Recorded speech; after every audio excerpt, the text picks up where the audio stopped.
Sasa katika mlango huu wa fadhila za masahaba wa mtume, hadithi ambayo tutaanza nayo ni hadithi ambayo ni muttafaqun alayhi, imepokewa na al-Imam al-Bukhari katika kitabu shahadat, babu la yashhadu ala shahadati jawr idha ushhid. Kadhalika al-Imam Muslim katika kitabu fadhail as-sahaba, babu fadhil as-sahaba thumma alladhina yalunahum thumma alladhina yalunahum.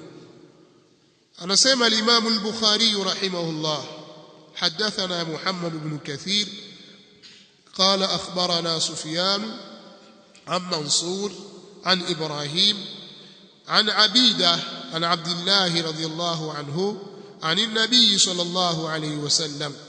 لا تفهموا فمبويل عبيدة ولنان عبد الله ولنان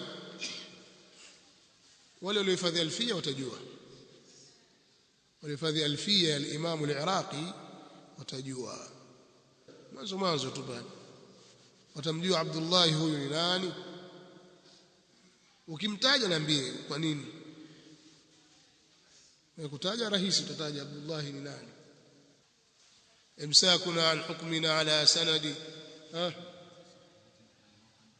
أنه أصح مطلقا وقد خاضه قوم فقيل مالك قلت عنه وأحمد الزهري عن السلمان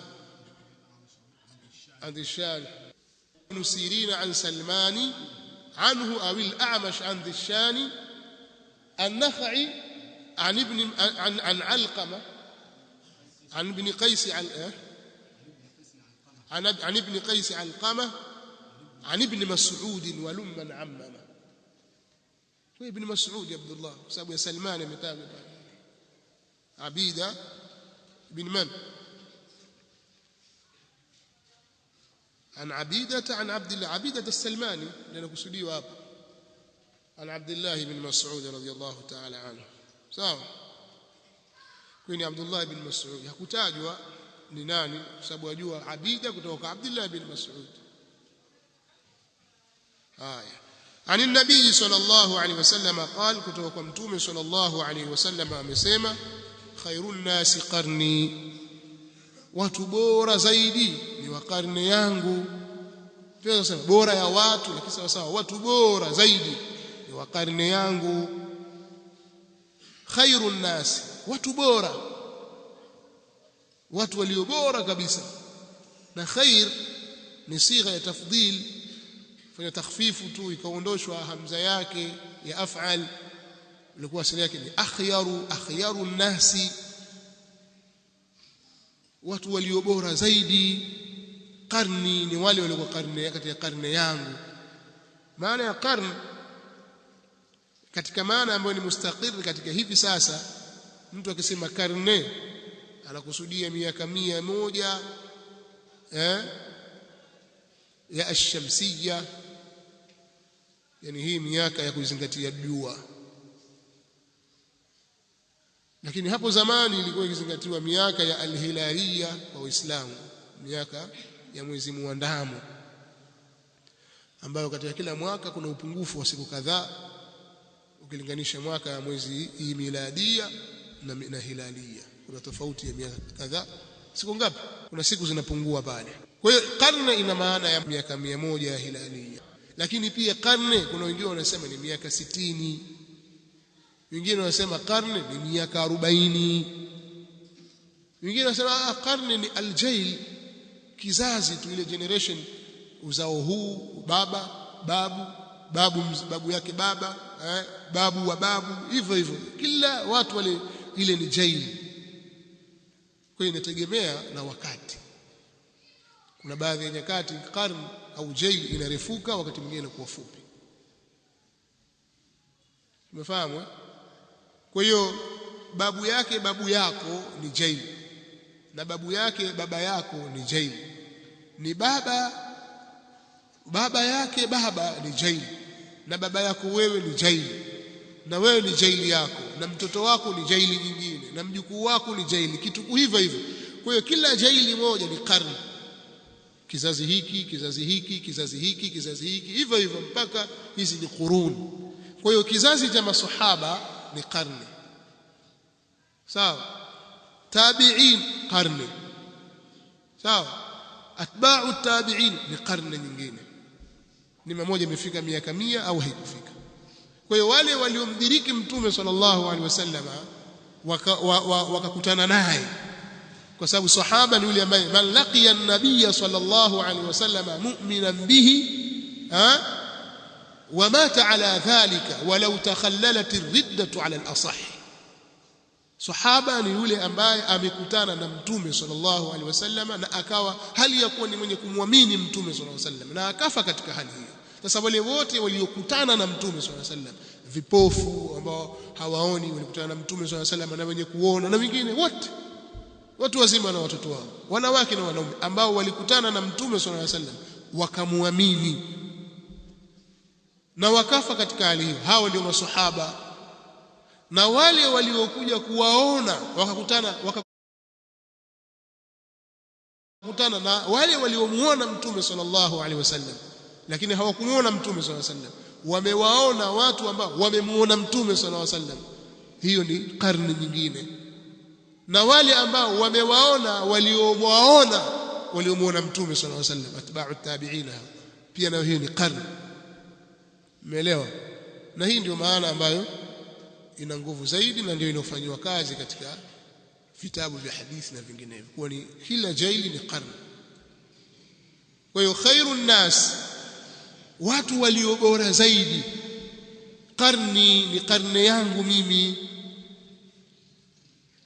Huyo ni karne mtume sallallahu alaihi wasallam, yeye mtume sallallahu alaihi wasallam na wale alioishi nao. Thumma alladhina yalunahum, kisha wale ambao wanawafuatia hao, wanawaandamia hao, yani kizazi kilichofuatia hao. Sasa kizazi cha pili hicho, thumma alladhina yalunahum, kisha wale ambao wamewafuatia wao, kizazi cha pili. Cha tatu, thumma alladhina yalunahum, kisha wale ambao wanawafuatia hao. Vizazi vingapi hivyo? Vitatu. Tunasema zile alqurunu athalathatu almufaddala, karne zile tatu zenye kufadhilishwa, zilizobora. Thumma yaji'u aqwamun, kisha watakuja watu baada ya hao. Sasa watakuja watu ambao tasbiqu shahadatu ahadihim yaminahu, utautangulia ushahidi wa mmoja wao kiapo chake. Atatoa ushahidi kabla hajatakiwa alete ushahidi. Wa yaminuhu shahadatahu, na kiapo chake ushahidi wake, kwa maana atakuwa ni watu wengi wa kuapa, taapa kila jambo, vingine tena anaapa kwa uongo. Qala Ibrahim, akasema Ibrahim ibn man an-Nakhai, Ibrahim an-Nakhai an Abidah as-Salmani an Abdullah ibn Mas'ud. Ibrahim akasema wa kanu yadribunana ala ash-shahadati wal ahd, na walikuwa wakitupiga sisi kwa sababu ya ushahidi na ahadi. Mtu anapokuwa anakimbilia kutoa ushahidi hupigwa, au katika swala ahadi mtu akutekeleza alikuwa wakiwachapa. Kwa nini unafanya mne? Kwa sababu ni mambo makubwa. Lakini leo watu wanachukulia kwamba ni mambo madogo ya ushahidi. Mtu anaweza kushuhudia jambo ambalo yeye hana elimu nalo, wama shahidna illa bima alimna wama kunna anil ghaibi hafidhin, wama shahidna illa bima alimna, sisi hatukushuhudia ile lile ambalo tumelijua. Kwa hiyo hutakiwi kutoa ushahidi wa jambo usilolijua. Lakini sasa yamekithiri mambo hayo, na watu kutoa shahada nzuri ndio ni jambo la kawaida. Alhasil ni kwamba hadithi inatuambia kwamba watu bora ni kizazi kile cha mtume sallallahu alaihi wasallam, kisha kizazi kinachofuatia, kisha kizazi kingine kinachofuatia hao. Baada ya hapo sasa watu wote wanalingana katika khairia. Umefahamu? Lakini haina maana ya kwamba mathalan hakuna kitu kingine cha kufahamu, hakuna mtu yoyote katika tabi'ina, yoyote katika tabi'in anaweza kufikia fadhila za sahaba. Kuna baadhi ya watu wanaona kwamba Umar bin Abdul Aziz al-Malik al-Adil bora kabisa, yeye atakumfadhilisha hata juu ya Muawiya bin Abi Sufyan. Si sawa sawa, si sawa sawa. Yule ni sahaba na huyu ni tabi'i. Tumefahamu? Lakini inawezekana kwa watu waliokuja baada ya hao katika atba'u tabi'ina huko au baada ya watu wa karne ya 4 na ya 5, mmoja katika wao kutokana na khairi ambayo ametanguliza akamzidi mmoja katika afraji katika atba'u tabi'in au katika tabi'in.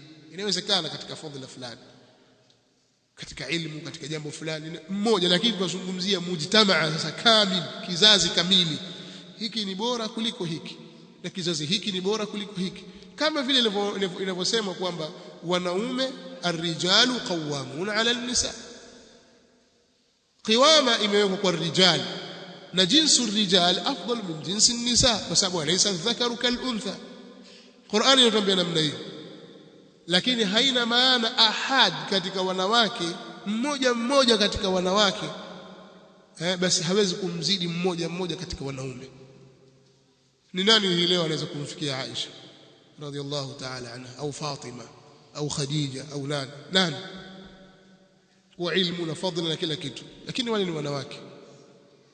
Sikwambii watu wa zama hizo katika masahaba, bali katika zama hizi pia kuna wanawake waliokuwa bora kabisa katika ilmu na maarifa na kila kitu, bali pengine kwa nguvu na akili akamzidi mwanamume. Inawezekana, lakini haionyeshi kwamba sasa ile jinsi hii ni bora kuliko ile au wanalingana sawa. La, tunazungumza jinsu rijal na jinsu nisa. Hivyo basi vizazi hivi kwa ujumla wake ni vizazi vilivyokuwa bora kabisa kuliko wengineo. Nadhani tumeeleweka hapo. Kuna faida gani ya kujua ubora watu hawa? Mambo mawili makubwa, lakini tuyazingatie pamoja na kwamba kuna mengi. Moja katika hilo ni kuwaweka watu katika daraja zao. Watu wao kwenye daraja zao, masahaba wao katika daraja zao, tabi'ina kwenye daraja zao, atba'u tabi'ina kwenye daraja zao, na wewe je kwenye daraja yako?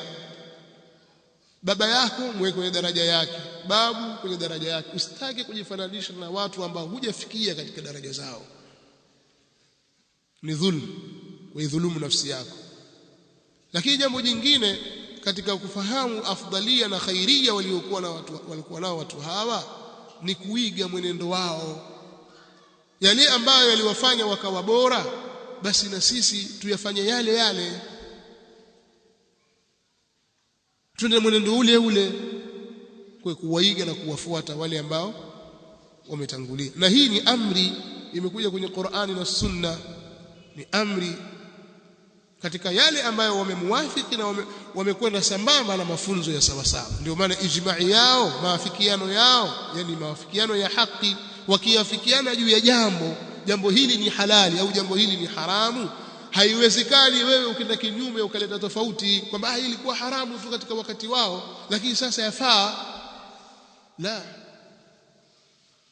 ijma' yao imeshakuwa ni munaqid, hakuna khilafu itakayokuja baadaye itakayokuwa ni mu'tabar, hakuna.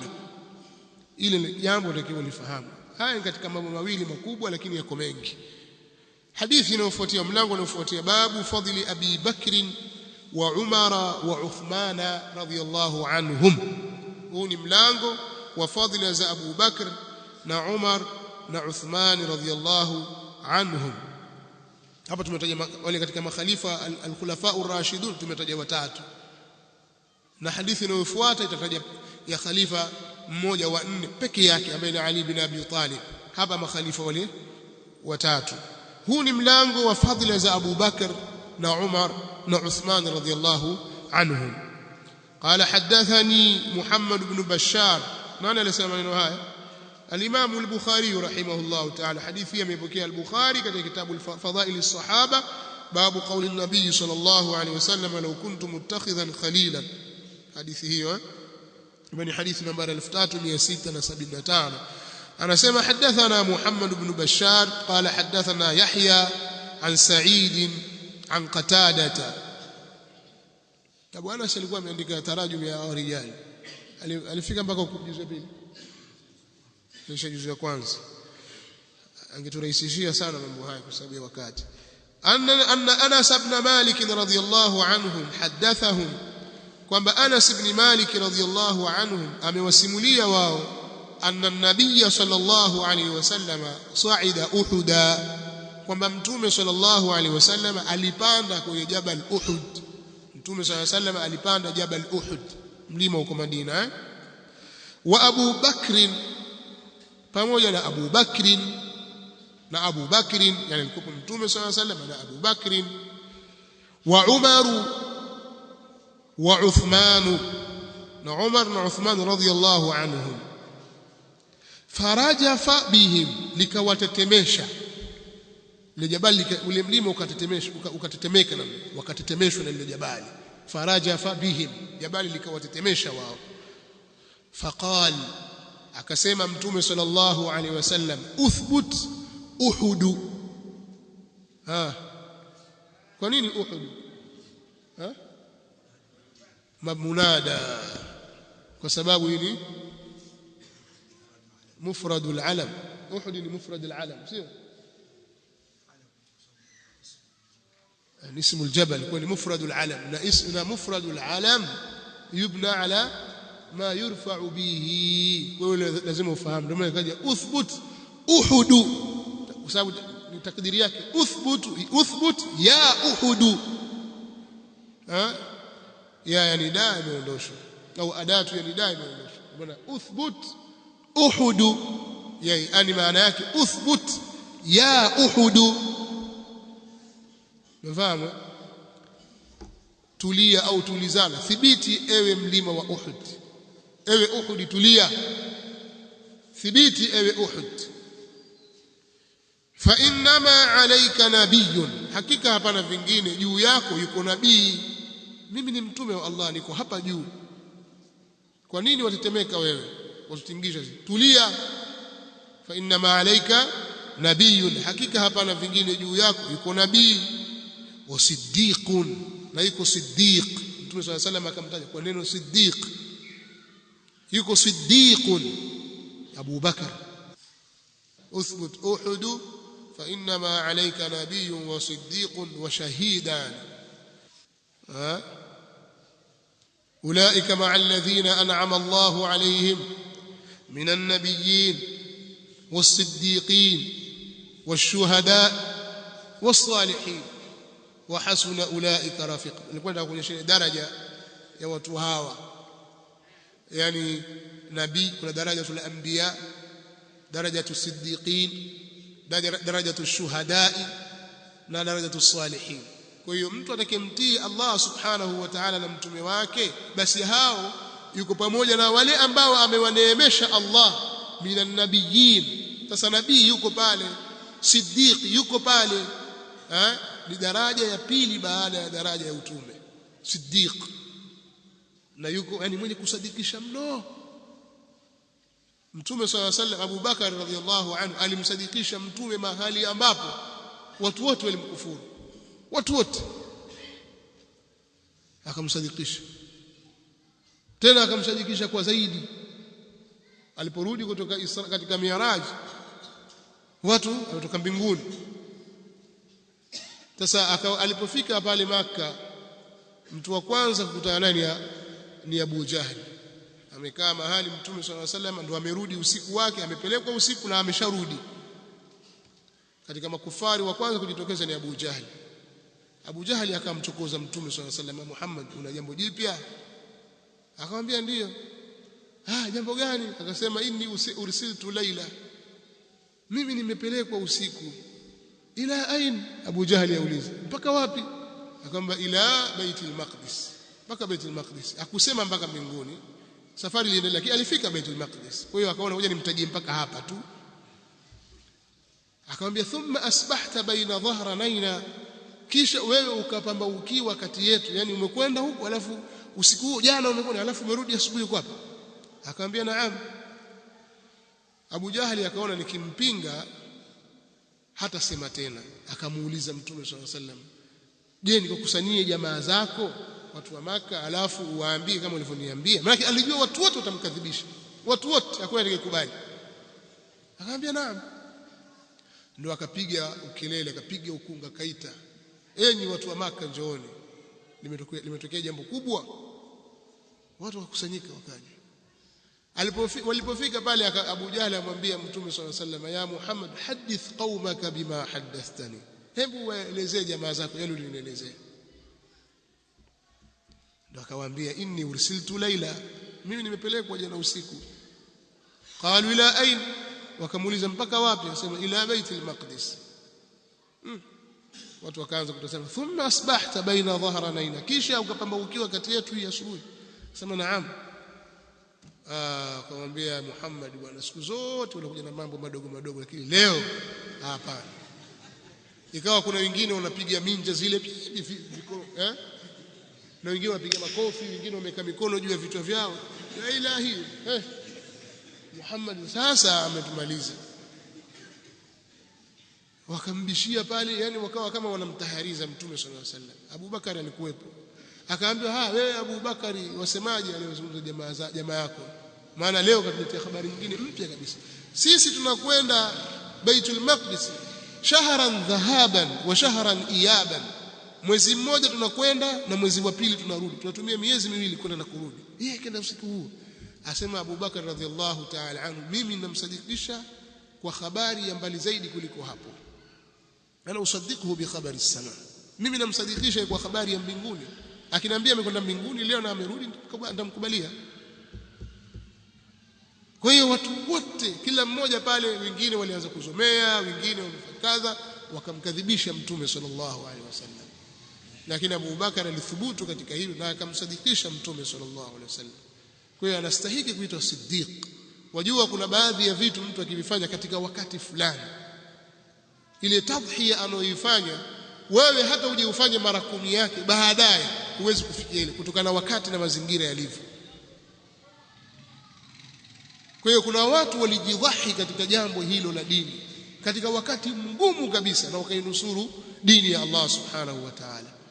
Kwa hiyo wewe njoo usadikishe leo, mathalan watokee wa Kristo au Mayahudi wakadhibisha na kusema mimi namsadikisha. Huwezi kuwa kama kile kipindi alichokuwa Mtume swalla sallam, alikuwa wahidan faridan, pweke kabisa, yuko peke yake. Falyuadhdhin almuadhdhin. Naam, bismillah. Uthbut Uhud fa inma alayka nabiyyun wa siddiqun wa shahidan.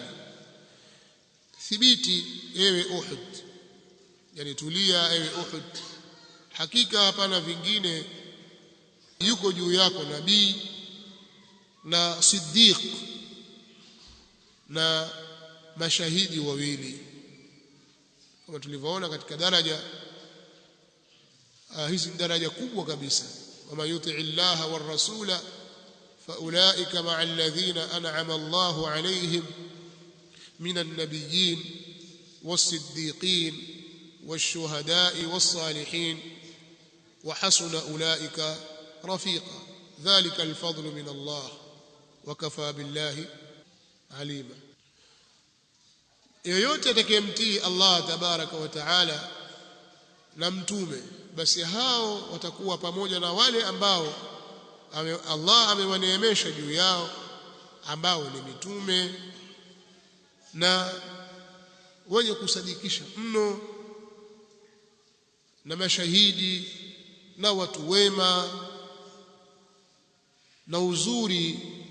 Wa hasuna ulaika rafiqa, uzuri ule na wawe wazuri kwa hao kuwa ni marafiki wenye kusuhubiana nao ya. Na hizo ni fadhila kutoka kwa Allah tabaraka wa taala. Kwa hiyo juu ya jabali alikuwepo Mtume sallallahu alaihi wasallam na Abu Bakar ni Siddiq, na alikuwepo shahid ambaye ni Umar radhiyallahu taala anhu. Umar aliuawa shahid kwa ushahidi wa maneno ya Mtume sallallahu alaihi wasallam, na haifai kumuita mwingine yoyote, mtu yoyote kumuita shahid kwa taayini, kwa muonesha kwamba huyu fulani shahidi, haifai ila itakapokuwa kwamba kuna wahi katika hilo. Babu la yuqalu inna fulana shahidun. Imam Bukhari ametaja katika sahihi yake mlango, asema huu ni mlango haisemwi, haifai kusemwa kwamba hakika fulani ni shahidi, kwa sababu kusema shahidi kwa maana huyo ni peponi. Wewe hutakiwi kukata kauli kwamba fulani yeye yuko peponi, ila wale ambao tumetajiwa sisi kwamba wao ni mashahidi kwa maneno ya Mtume sallallahu alaihi wasallam, kwa taayini, kwa kuainisha fulani bin fulani na fulani bin fulani au hawa watu fulani hawa wamekufa shahidi. Ama nusus zilizokuja kwa ujumla kwamba mamata duna malihi fa huwa shahid, atakayekufa kwa kupigania mali yake ni shahidi, hiyo ni kwa ujumla.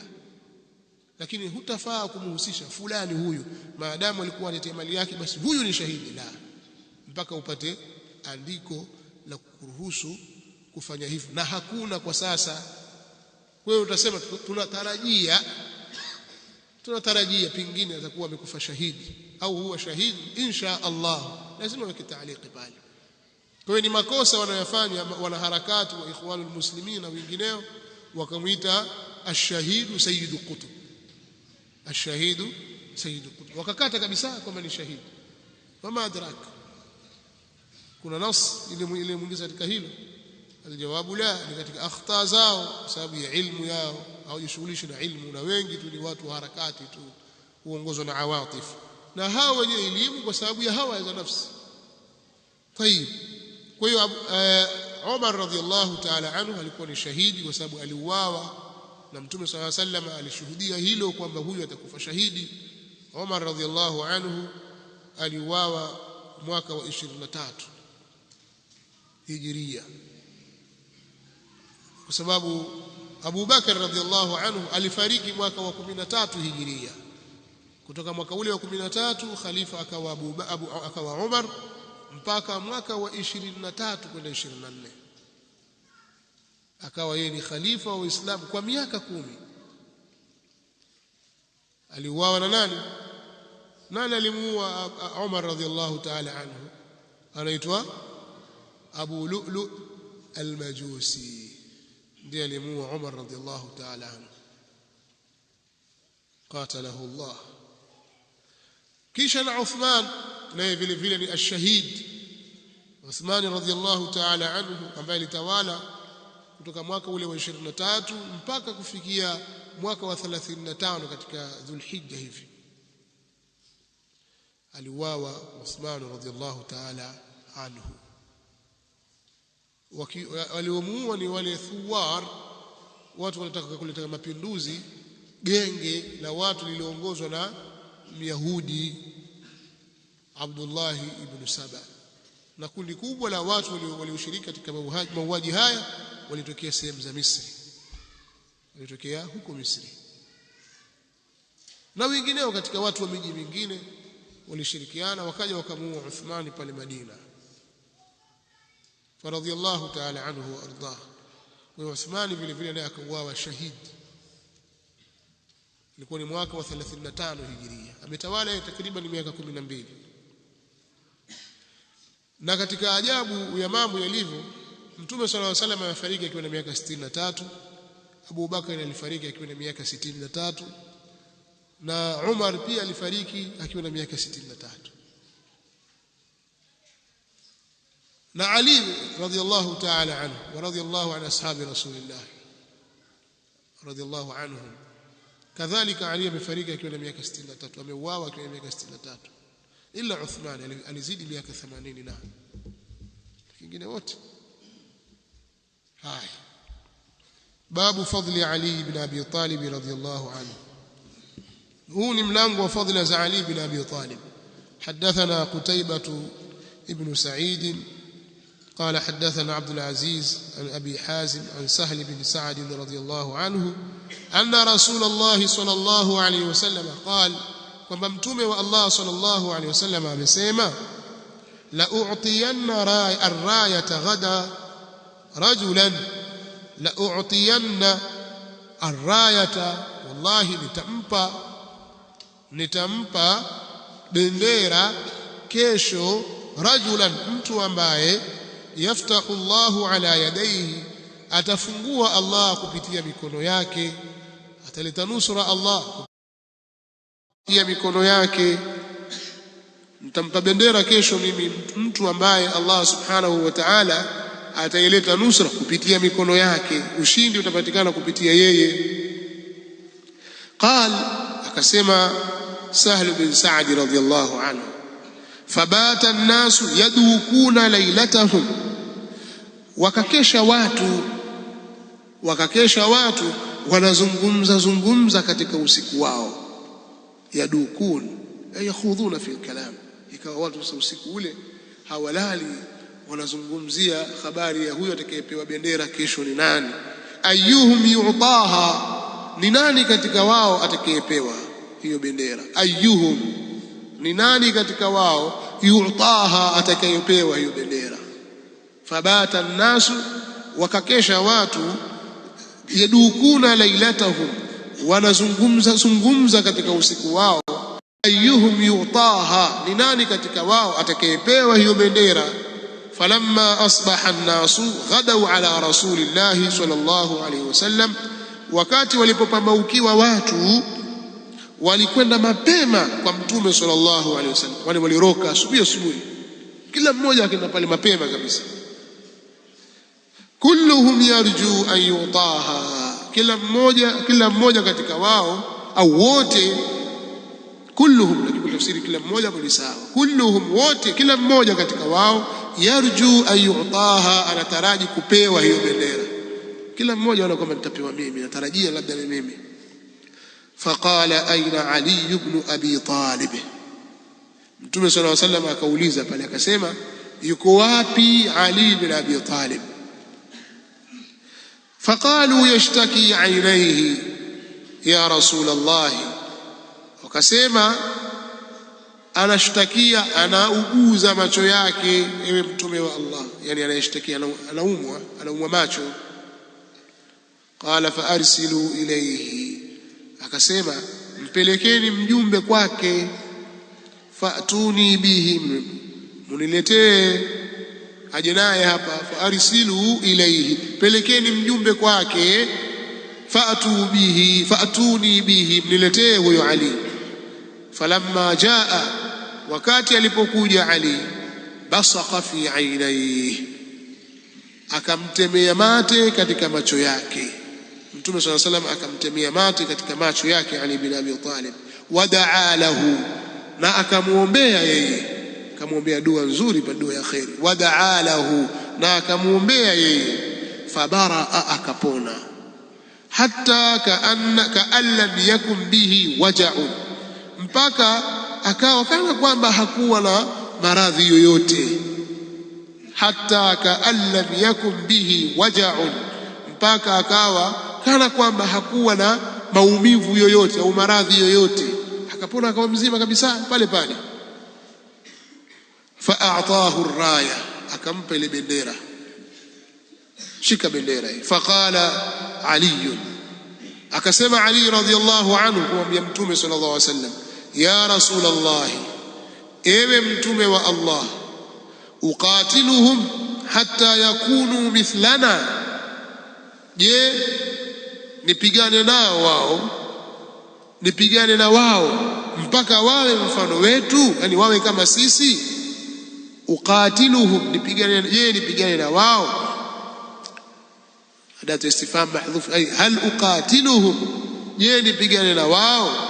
Hatta yakunu, akusema aqtuluhum, ni waue, la uqatiluhum kwa bidaya musharaka, kwa sababu najua kwamba nawaendea na wao watakuwa wanapigana, hakuna atakayesimama tu niue tu, la. Ndio anasema uqatiluhum, nipigane nao. Hatta yakunu mithlana, mpaka wawe mfano wetu. Faqal, akasema Mtume sallallahu alayhi wasallam, unfudh ala rislika, nenda juu ya utulivu wako. Ala mahli, unfudh ala rislika, nenda juu ya utulivu wako, yani fanya utaratibu, utulivu, usiwe na papara. Hatta tanzila bisahatihim, mpaka utakaposhukia katika uwanja wao. Hatta tanzila bisahatihim, mpaka utakaposhukia kwenye uwanja wao. Yani sio ukifika tu wavamia, choma moto, piga watu, wakata miti, la. Nenda kwa utaratibu, nenda kwa utuvu, kwa utaratibu, kwa upole, mpaka utakapofika katika mji wao, katika uwanja wao. Umefika katika mji wao, thumma du'uhum ila alislami, kisha walinganie wao, waite wao kwenye Uislamu. Ukifika walinganie kwenye Uislamu, jamani, sisi tumekuja, dini yetu ni hii, yatuamrisha hivi na hivi na hivi na hivi, mtume wetu ametuamrisha haya, Qur'ani yasema hivi kadha. Wafikishieni Uislamu, walinganie kwenye Uislamu, pamoja na kwamba wao wakiwa na nguvu, la yarqubuna fi mu'minin illa wala dhimma, hawachungi kwa Waislamu udugu wala dhimma, wao hawaangalii hilo. Wakishapata nguvu tu makafiri wao wanaweza kuwasaga nyote tu, lakini nyinyi msiwe kama wao. Nyinyi walinganieni, nendeni kwa upole, waambieni neno la sawa. ud'uhum ila alislam thumma ud'uhum ila alislam wa akhbiruhum bima yajibu alayhim, na waelezee, wapeni habari, wape habari wao kwa lile ambalo linapasa juu yao, min haqqi llahi fihi, katika haki za Allah ndani yake, kwamba haki ya Allah ni hii, an ta'buduhu wala tushriku bihi shay'a, kwamba mumwabudu yeye wala msimshirikishe yeye Allah tabaraka wa taala kitu chochote. Waambie mambo kama haya, yale mambo ya msingi ambayo yanapasa kwao. Fa wallahi, ninaapa kwa Allah, la yahdi Allahu bika rajulan wahida, kumuongoza Allah kwa sababu yako wewe mtu mmoja tu, yani kuwa Allah amemuongoza mtu mmoja tu kwa sababu yako. La yahdi Allahu bika rajulan wahida, kumuongoza Allah kwa sababu yako wewe mtu mmoja tu, khairul laka, ni bora kwako wewe, min an yakuna laka humrun na'ami, min an yakuna laka, kuliko kupata wewe, kuliko kuwa una wewe, humrun na'ami, humrun na'ami, ngamia wekundu. Kwa itakuwa ni min idafati sifati ila mawsufiha. Humr ni jamu ya ahmar, lakini ikitiwa dhamma tu hapa itakuwa humuru, itakuwa ni jamu ya himar,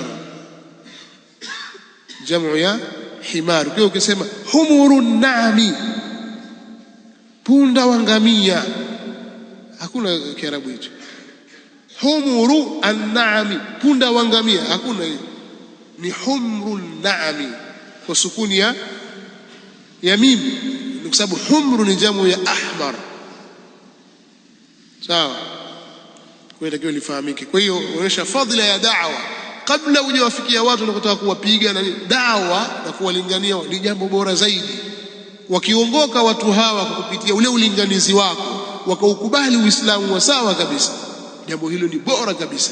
La yahdi Allahu bika rajulan wahida khairul laka min humrin na'ami, au khairul laka min an yakuna laka, khairul laka min an yakuna laka, ni bora kwako wewe kuliko kukupatikania wewe. Itakuwa yakuna ni tamu, ay khairul laka min an yahsula laka, ni bora kwako kuliko kukupatikania wewe, ukapata wewe. Humrun na'ami, ngamia wekundu. Nasallallahu at-tawfiq was-sadad. Mahali shahidi hapa, kila mmoja alikuwa anatarajia kupewa bendera. Mtume sallallahu alaihi wasallam akasema, nitampa mtu kesho bendera, mtu ambaye Allah subhanahu wa ta'ala ataifungua, ataleta nusra kupitia mikono yake. Hizi ni katika fadhila za Ali ibn Abi Talib radhiyallahu ta'ala anhu. Na sisi ahlus sunnah wal jamaa hatufichi fadhila yoyote katika masahaba, na ndio maana masahaba wakazitaja fadhila hizo, na aima wakazipokea hadithi hizo. Aima wa ahli sunna wakaziweka katika vitabu vyao, si katika nawasib. Ni aima wa ahli sunna, si katika rawafidh, si katika rawafidh wala katika nawasib. Wamezipokea hadithi hizo wakaziweka katika vitabu, ili umma uje ufahamu fadhila za watu hawa bila ya kuzidisha wala kupunguza. Na hawakuweka kwa lugha nyingine wanasema, hawakuweka kwa bahati mbaya kwamba walikuwa watakuficha, lakini hii sasa wakashindwa kabidi waiweke. Wanawachuoni wameafikiana katika vitabu mbalimbali, zikawekwa hadithi hizi, fadhila za Ali bin Abi Talib, fadhila za Umar, fadhila za Uthman, fadhila za Abu Bakar, fadhila za azwaju ummahatul mu'minin, fadhila za Fatima, fadhila za fulani, hivi kitabu al-fadhail wal manaqib au kutubu al-manaqib ziko. Kwa hiyo hizi ni katika amana walizonazo ahli sunnah wal jamaa, hawamfanyii khiana yoyote, na hizi ni katika fadhila, wala fadhila hii haionyeshi ya kwamba eti Ali bin Abi Talib ndiye bora kuliko watu wote na yeye ndiye anastahili kuwa khalifa. Kwa sababu kama ikiwa ndio hivyo, kama ni hivyo, basi na mwingine naye ana fadhila kama hii baada yake, naye afuatie na hivyo hivyo mpaka wale wakuja wa mwisho wao, na hakuna aliyekusanya fadhila kama fadhila za Ali bin Abi Talib katika waliokuja baada yao, bali katika makhalifa, katika masahaba, yeye ni katika makhalifa wale, katika wale makhalifa na masahaba bora. Na sisi katika afdalia tunasema ni Abu Bakr, thumma Umar, thumma Uthman, thumma Ali bin Abi Talib. Yani baada ya hawa sasa ndio mambo yataendelea, lakini hawa ni watu ambao fadhila zao ziko wazi. Wallahu ta'ala a'la wa a'lam. Ali bin Abi Talib alitawala kutoka mwaka wa 35 au mwishoni 35 na 36, kuanzia mwaka wa 36 mpaka mwaka wa 40 alipouawa radhiyallahu anhu.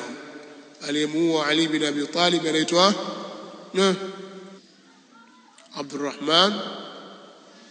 Abdurrahman bin Muljim qatalahu Allah, al-khariji al-khabith, mmoja katika makhawarij pia alitaqarrabu kwa Allah kumuua Ali bin Abi Talib.